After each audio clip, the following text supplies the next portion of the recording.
Alors, est-ce que le lycée Frédéric Mistral serait prêt à démarrer?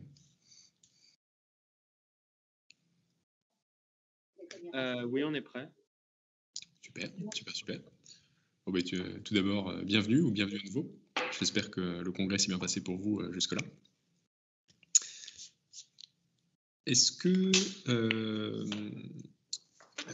c'est bien le groupe sur le jeu de Hex qui commence d'abord? Oui, en effet. Super. Eh ben, c'est quand vous voulez. Donc, ma présentation portera sur le jeu de Hex. Dans un premier temps, je vais présenter les règles du jeu et le fonctionnement d'une partie. Ensuite, j'expliquerai donc les déductions qu'on peut faire à partir de ces règles. Ensuite, j'expliquerai les tactiques qu'on peut adopter pour gagner. Puis une approche informatique qu'on peut suivre pour essayer de résoudre certains problèmes. Puis je finirai avec la conclusion. Donc, le jeu de Hex, c'est un plateau composé d'hexagones, c'est là qu'on tient le nom du jeu. Donc, les deux joueurs placent des pions chacun leur tour. Donc là, on a le pion bleu qui représente donc, le pion du premier joueur. Ensuite, on a le joueur 2 qui va mettre un pion où il veut. Pareil pour le joueur 1 qui continue de jouer, etc. Et le but final, ça va être pour le joueur bleu de faire un pont, un chemin avec ses pions qui relie les deux côtés bleus du plateau. Donc ici, par exemple, voilà, il a relié les deux côtés bleus, donc il a gagné la partie. On peut faire une autre partie où cette fois-ci, l'autre joueur, donc le joueur rouge, gagnera. Donc voilà, les deux mettent les pions où ils veulent, jusqu'à ce que le joueur rouge complète un chemin, et à ce moment-là, il gagne la partie. Donc la première question qu'on peut se poser, c'est est-ce que c'est possible qu'il y ait des égalités dans ce jeu? Donc, est-ce que par exemple, c'est possible que les deux joueurs aient un chemin gagnant? Donc déjà, ça, on voit que c'est pas possible, puisque si un des joueurs a un chemin gagnant, ça coupe le chemin que pourrait faire l'autre joueur. Donc on pourrait se dire à ce moment-là, est-ce que c'est possible qu'il n'y ait aucun des joueurs qui ait un chemin gagnant? C'est pas possible non plus, puisque dans une partie de jeu de Hex, les deux personnes vont continuer de placer des pions tant qu'il y a soit une des deux personnes qui gagne, soit plus de cases vides. Donc pour qu'il y ait une égalité, il faudrait qu'avec toutes les cases remplies, aucun des joueurs n'ait un chemin gagnant. Or, ce n'est pas possible puisque donc, au cours de la partie, la seule chose qui nous empêche d'avoir un chemin gagnant, c'est les cases vides qui font effet tampon ou les pions de l'autre joueur. Mais à la fin, vu qu'il n'y a plus de cases vides qui fait effet tampon, la seule chose qui peut nous empêcher de gagner, c'est les pions de l'autre joueur. Donc la seule chose qui peut nous empêcher d'avoir un chemin gagnant, c'est un chemin gagnant de l'autre joueur. Donc on peut le voir ici sur l'image en haut à gauche, c'est un plateau rempli au hasard, et on voit qu'il y a un chemin gagnant. Ensuite, si on décide de changer juste un pion bleu pour qu'il n'y ait plus de chemin gagnant pour le joueur bleu, et bien à ce moment-là, on crée un chemin gagnant pour le joueur rouge. Il ne peut pas y avoir... la seule chose qui peut nous empêcher d'avoir un chemin gagnant, c'est l'autre joueur. Donc à ce moment-là, on peut se demander quel joueur a l'avantage. On voit que c'est le joueur 1 qui a un énorme avantage dans le jeu, puisque c'est lui qui met le premier pion. Donc il aura un pion en plus sur le plateau durant la moitié de la partie. Ensuite, s'il joue bien, il peut forcer le joueur 2 à faire certains coups dès le début de la partie. Et enfin, c'est quelque chose qu'on voit de manière empirique, puisqu'on trouve des stratégies gagnantes pour le joueur 1, mais pas forcément pour le joueur 2. Donc ensuite, on peut se poser la question, où est-ce qu'on peut mettre le pion initial pour le joueur 1? Donc le milieu du plateau, ça a quelques propriétés intéressantes. Donc la première, c'est que ça réduit la distance avec les deux côtés qu'on est censé connecter. Ensuite, donc si on veut trouver une stratégie gagnante, on peut trouver une manière de rejoindre l'un des deux côtés et faire par symétrie l'autre côté. Donc ça facilite certaines démonstrations. Et enfin, donc c'est quelque chose qu'on remarque aussi de manière empirique, puisqu'on trouve des stratégies gagnantes pour les petits plateaux où on commence au milieu. Donc, pour faire des chemins avec le jeu de Hex, on remarque qu'il vaut mieux éviter de faire des chemins complets, comme on le voit sur l'image en haut à gauche. À la place, il vaut mieux faire des chemins incomplets, comme sur l'image en haut à droite, puisque, comme on le voit, les deux pions ont deux cases adjacentes en commun, les deux cases en jaune. Donc, ça veut dire que si le joueur adverse met un pion bleu sur l'une de ces deux cases, on peut juste mettre un pion rouge sur l'autre, et donc on aura toujours une manière de connecter ces deux pions rouges en haut à droite, peu importe ce qu'on fait. Donc en termes de stratégie, mettre les deux pions comme en haut à droite, ça prend un pion de moins que le faire comme en haut à gauche, et ça revient au même au final. Donc on peut prendre cette stratégie d'avoir deux cases adjacentes en commun entre deux pions qu'on veut relier, et on peut le faire sur des échelles un peu plus grandes. Donc on peut prendre par exemple une section de plateau qui est donc pas un plateau complet, mais juste une partie plus petite, un bout de plateau sur lequel on va raisonner plus facilement. Donc là, le but, ça va être de relier le pion rouge au côté rouge à gauche. Donc, on peut dire qu'est-ce qu'il peut faire l'autre joueur pour nous embêter. Donc, il peut se mettre sur l'une de ces deux cases en bleu.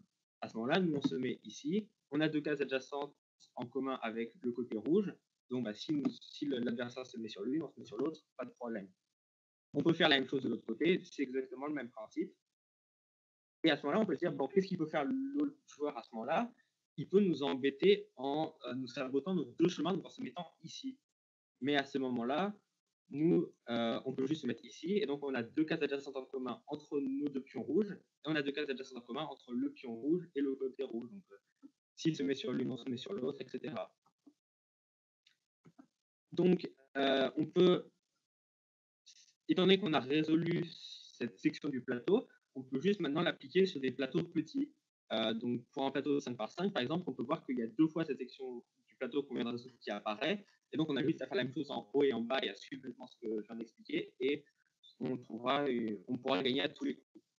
Donc, pour les plateaux plus grands, par contre, on n'a pas vraiment de méthode comme ça. Donc, ça ne veut pas dire que c'est complètement inutile. Par exemple, sur un plateau de 6 par 6, si on se met au milieu, on a toujours ce raisonnement qu'on peut suivre sur la partie basse du plateau, mais sur la partie supérieure, bah, ça ne marche pas vraiment.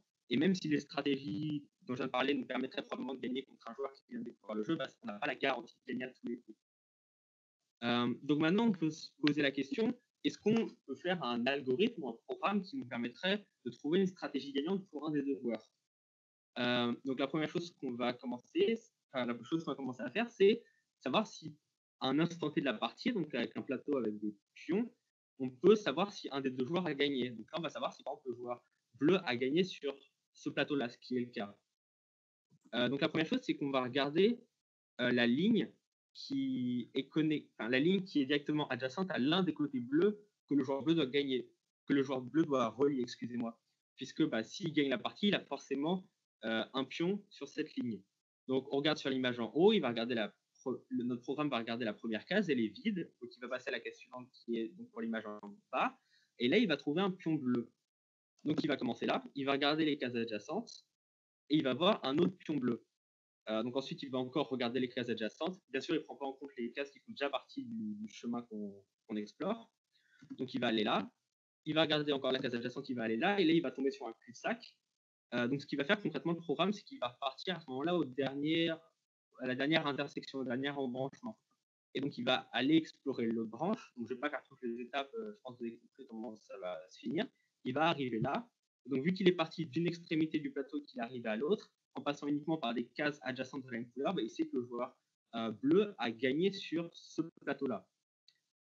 Donc, ça nous donne pour ce plateau précis quel joueur a gagné. Mais ça ne nous donne pas une stratégie gagnante. Donc, pour faire ça, on va commencer par donner des coordonnées aux cases du plateau, donc, comme à la bataille navale. Et là, j'ai pris un plateau plus petit pour que ce soit plus facile à expliquer. Donc, on va tester globalement toutes les possibilités que les joueurs toutes les possibilités de parties différentes. Mais je vais expliquer. Donc là, dans un premier temps, le joueur 1, il pourrait mettre un pion en A1. Donc à ce moment-là, il n'y a rien qui se passe, donc on continue. Le joueur 2, il peut mettre un pion en B1, donc rien qui se passe, on continue. Le joueur 1, il peut mettre un pion en A2, et à ce moment-là, il gagne la partie, ce que je représentais sur mon petit arbre, avec donc un rond bleu. Donc à ce moment-là, on pourrait dire le joueur 1, il peut faire d'autres choses, il pourrait se mettre en B2 potentiellement. Sauf que à ce stade-là de la partie, il a déjà gagné. Si c'est en A2, c'est pas la peine d'explorer les autres possibilités. On cherche à trouver une stratégie gagnante, pas toutes les stratégies gagnantes. Donc voilà, on va se mettre là. Et donc là, le joueur 2 se dit, bon, donc si je me mets en B1, j'ai perdu la partie. Du coup, lui, il va explorer les autres possibilités. Donc il va aller voir en A2. Ensuite, le joueur 1, il va aller voir en B1, etc. Et donc là, le joueur 1, il se dit, bon, bah, si je me mets en B1, je perds la partie, donc je vais explorer le reste. B2, pas de bol, il perd aussi la partie. Donc ce que ça veut dire, c'est qu'à ce niveau-là, le joueur 1, peu importe ce qu'il fait à ce stade de la partie, qu'il aille en B1 ou en B2, il a perdu la partie forcément. Donc le joueur 2 se dit, bon, bah, si je me mets en A2, j'ai forcément gagné la partie à ce niveau-là. Et donc, Voilà, on peut continuer, on peut remonter. Donc le joueur 1 se dit, bon, bah, si je me mets en A1, je vais faire la partie, du coup, je vais essayer en A2, etc. Donc je ne vais pas faire tout le raisonnement, mais vous avez compris le principe. Si pour les branches d'en dessous, il y en a une qui est de notre couleur, ça veut dire qu'on va suivre cette branche et donc qu'on va gagner à ce stade. Si par contre toutes les branches en dessous sont de la couleur opposée, ça veut dire que peu importe ce qu'on fait, on a perdu à ce stade. Donc à partir de là, vu qu'il n'y a pas d'égalité comme on l'a montré précédemment, on pourra toujours remonter jusqu'en haut et donc on pourra retrouver une stratégie gagnante pour l'un des deux joueurs, peu importe le plateau. Donc on a essayé de faire un petit programme et de le faire tourner pour voir ce que ça donnait. Donc ça marche pour les plateaux qui font moins de 4 hexagones par 4 hexagones. Cependant, pour les plateaux plus grands, le programme prend trop de temps pour trouver la solution. Donc on a essayé de modifier un peu le programme pour qu'il aille légèrement plus vite. Donc dans un premier temps, le problème, on peut le voir sur le plateau, donc sur l'image en bas. Donc il y a deux chaînes d'événements qui peuvent donner lieu à ce plateau. Soit le pion rouge à gauche, il a été mis en premier et celui en haut en troisième, soit c'est l'inverse. Mais au final, ça donne le même plateau. Cependant, mon programme, vu que ça va être dans deux branches différentes, il va faire tous les calculs qui suivent deux fois, ce qui est une perte de temps. Donc on a trouvé une manière d'éviter que le programme fasse ça. Et ensuite, on a d'autres optimisations qu'on pourrait utiliser dans le futur, mais que nous, on n'a pas eu le temps d'essayer de mettre dans le programme. Donc ça serait dans un premier temps d'améliorer la fonction qui détermine s'il y a un vainqueur à un instant T. Donc par exemple, sur l'image en haut, on voit que pour les deux bouts de chemin, entre les deux, il y a deux cases adjacentes. Donc ça veut dire que, comme on l'a dit tout à l'heure, peu importe ce que fait l'adversaire, on pourra quand même relier ces deux bouts de chemin. Donc on a gagné à ce niveau-là. Le seul problème, c'est que la fonction qui détermine si un vainqueur à ce stade-là de la partie ne comprend pas ça. Et donc il faudrait peut-être l'améliorer. Une autre possibilité, ça pourrait être de travailler sur des sections de plateaux plutôt que sur les plateaux complets. Donc comme on l'a fait pour les plateaux de 5 par 5 par exemple. C'est juste que là, au lieu d'essayer de trouver une stratégie sur ces sections, on utilisera le programme pour résoudre le problème. Donc en conclusion, on peut utiliser des stratégies qui nous permettent de gagner à tous les coups pour des plateaux de taille inférieure ou égale à 5. Et pour les plateaux plus grands, ça nous donne un avantage. On a une approche informatique qui marche pour les plateaux de taille inférieure ou égale à 4. Et ça prend trop de temps pour les plateaux plus grands, mais ça pourrait être amélioré éventuellement avec des optimisations. Voilà, donc merci de m'avoir écouté. Donc, je vais passer aux questions. Bravo à vous.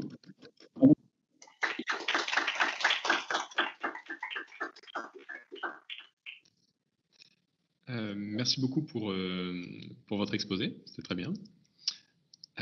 Est-ce qu'il y a des questions dans la salle ?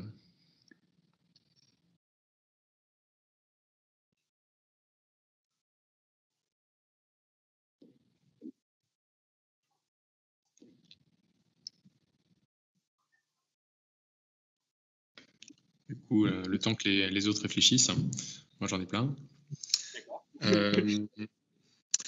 Est-ce que vous êtes posé la question de vous dire, enfin c'est vrai que c'est très intéressant de chercher les stratégies optimales, mais imaginons qu'on ait deux êtres humains qui jouent l'un face à l'autre, et que le joueur 1, il fasse une erreur. Alors imaginons que vous soyez sur les petits plateaux, où vous êtes sûr si le joueur 1 il joue parfaitement, il peut gagner. Ouais. Imaginons qu'il fait une erreur. Est-ce que le joueur 2 peut prendre avantage de cette erreur pour gagner ? Ou est-ce que même là, c'est pas sûr ? Qu'est-ce que vous en pensez ? Je pense qu'en soi, si on reprend l'arbre dont je parlais tout à l'heure pour trouver une stratégie gagnante avec un programme, en soi, on pourrait partir de n'importe quel point et lui dire, bon, bah, on explore toutes les points et je pense qu'on pourrait du coup trouver une stratégie gagnante pour l'autre joueur potentiellement si le joueur 1 a fait une erreur assez importante. Je pense qu'on pourrait le prendre de n'importe quel point et ça marcherait. Ok.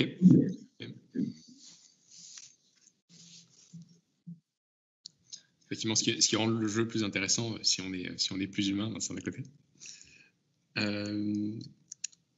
Moi, j'avais une autre question à ce sujet-là.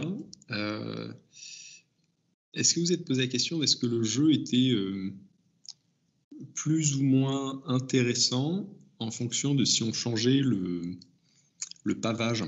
C'est-à-dire là, vous avez des hexagones. Si on jouait au jeu de hex sur je sais pas, un plateau d'échecs, ou si on y jouait avec des octogones ou des trucs comme ça. Est-ce que vous pensez que vous pourriez adapter vos méthodes pour trouver des... On a fait je me souviens, on a fait quelques tests. Après, vraiment on n'était pas du tout allé dans les détails, mais par exemple, on voit qu'en fonction du nombre de cases adjacentes, donc nous, pas mal de nos stratégies se basent sur le fait qu'il y ait 2 cases adjacentes en commun, etc. Et ça, par exemple, pour des carrés, ça serait pas forcément aussi facile à faire.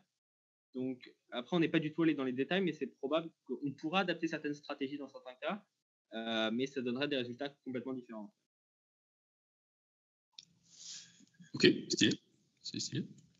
Vous avez pensé même à vous dire ce qui se passait en 3D ou des trucs comme ça? Ah non, ça on n'a pas essayé. Par exemple, est-ce que...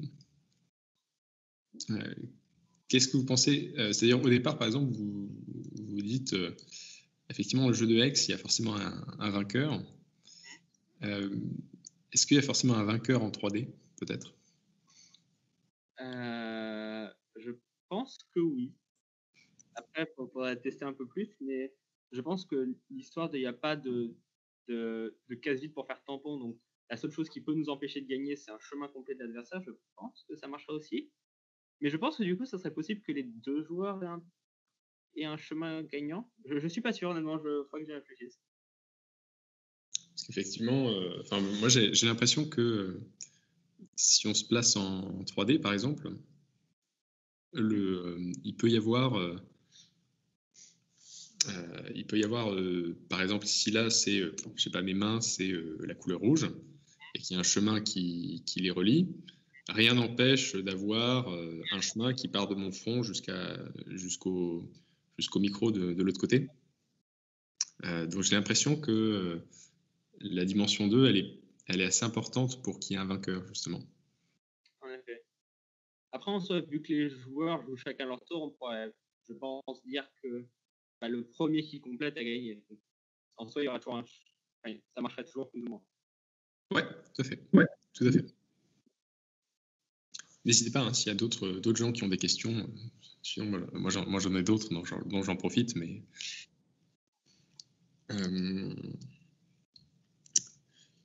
Donc, moi, je réfléchis toujours à et si on changeait les règles, et si machin. Ah, ben voilà. Vas-y, Joël. Alors, moi, du coup, j'ai une petite question. En fait, les stratégies que vous avez là pour les petits plateaux, vous avez dit que finalement, elles fournissent des heuristiques en fait, de jeu, parce que je suis assez convaincu de ça.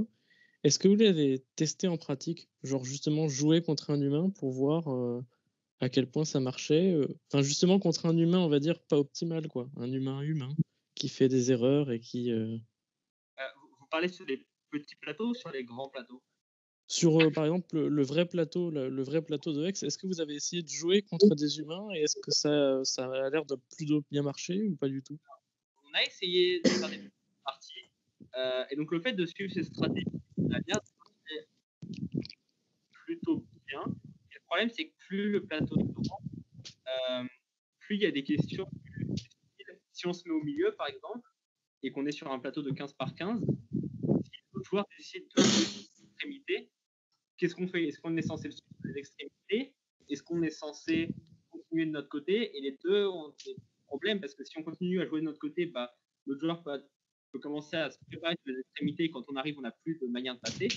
Ou on peut avoir des trucs où si on le suit sur les extrémités, par exemple, on peut avoir un bout de chemin aux extrémités, un bout de chemin au milieu. On n'arrive pas forcément à les relier les deux à la fin.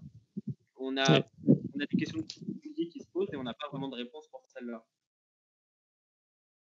Oui, après, je pense que effectivement, c'est le fait que le jeu, à partir du moment où on grandit le plateau, il commence à avoir une richesse, quoi, qui n'apparaît pas dans les petites tailles, c'est sûr.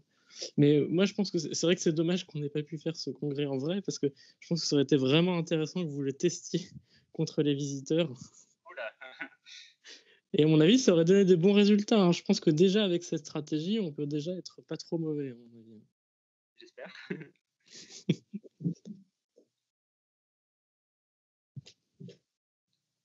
Voilà, c'était pour ma question, en tout cas. Je te laisse la parole à nouveau. Super, merci beaucoup, Joël. D'ailleurs, en parlant ça. Ouais. Justement, sur l'aide de cette heuristique, qu'est-ce qui pour vous bloquait le fait de répéter successivement la stratégie de vous considérez que le plateau c'est un découpage de plus petits plateaux. Qu'est-ce qui fait que la stratégie marche pas pour des grands plateaux? Faire ça.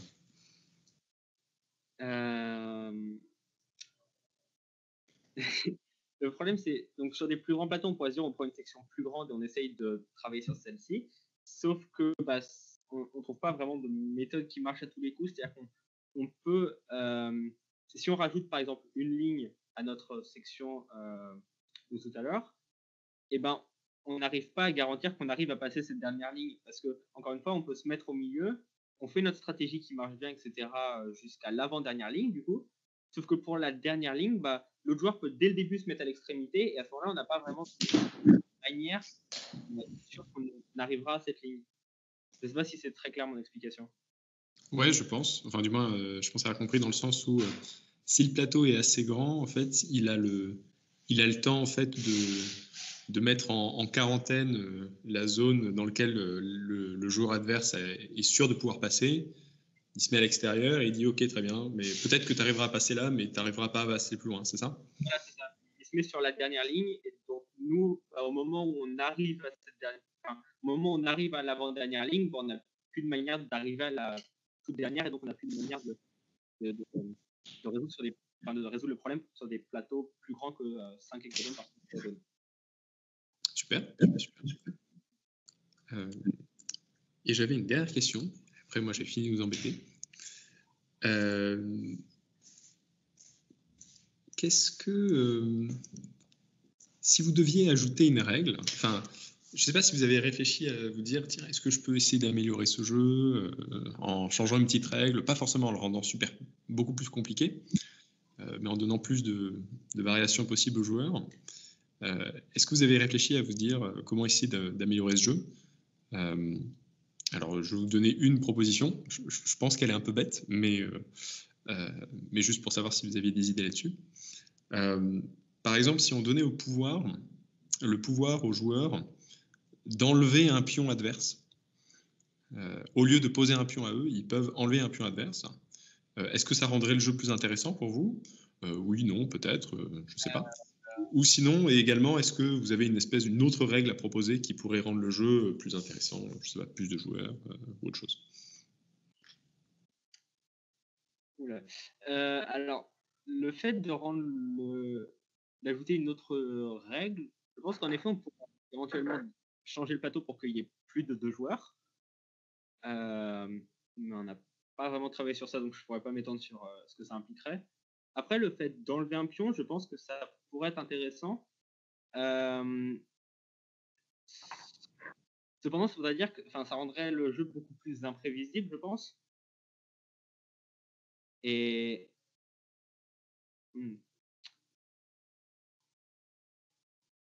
sais pas, en fait, je me dis peut-être que si on part du principe que le fait d'enlever un pion, ça prend un tour, à ce moment-là, le joueur 2 pourrait juste enlever un pion du joueur 1, le joueur 1 remet un pion exactement au même endroit, et du coup, au final, ça ne changerait peut-être pas grand-chose. On pourrait plus dire faut que le joueur 2 puisse enlever un pion et en mettre un autre dans le même tour, je sais pas.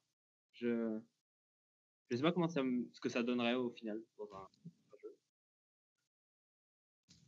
Super, merci. C'était juste une proposition. Je pense qu'effectivement, on peut rapidement, effectivement, si on prend cette règle comme ça, elle n'est peut-être pas très intéressante, précisément à cause de ce que tu viens de dire. Hein. C'est un joueur met un jeton, enlève un jeton, l'autre joueur rage et le remet au même endroit. Effectivement, peut-être pas très, très constructif comme partie, mais moi ça peut durer très longtemps comme ça. Mais voilà, ok, très bien. Moi j'ai fini pour les questions. C'était super. Merci encore à vous. Très intéressant et tout. Bravo, quoi. Si vous êtes... on a une question dans notre salle. Ah, super. Génial. On est tout oui.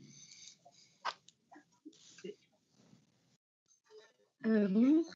Je ne sais pas si ça serait intéressant, mais je connais un jeu justement qui me fait penser au même principe avec des plateaux. Il y a une règle qui existe qui est de poser une barrière Et je me demandais si ça pourrait rendre le jeu plus intéressant plutôt d'enlever des pions.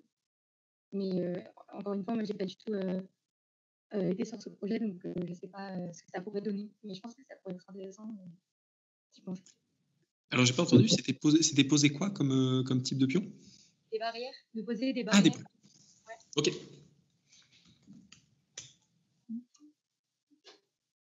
Je te dis. En fait, oui, le fait de poser des barrières, ça pourrait être intéressant vu que, en soi, souvent, c'est un peu une course contre la montre. Donc, on part du principe que on va pouvoir jouer quelque part et en fonction de ce que l'autre joueur va faire, on va avoir différentes possibilités. Le but, c'est à chaque fois d'avoir 2 possibilités pour que, peu importe ce que le joueur fait, on puisse s'en sortir. Et du coup, le fait d'ajouter une barrière, ça pourrait, oui, nous enlever certaines de ces possibilités. Donc, ça pourrait nous empêcher de rebondir de rebondir aussi facilement dans certains cas. Donc, oui, sur des petits plateaux, je pense que ça pourrait nous empêcher de faire pas mal des stratégies qu'on a trouvées. Et oui, ça pourrait être intéressant, je pense.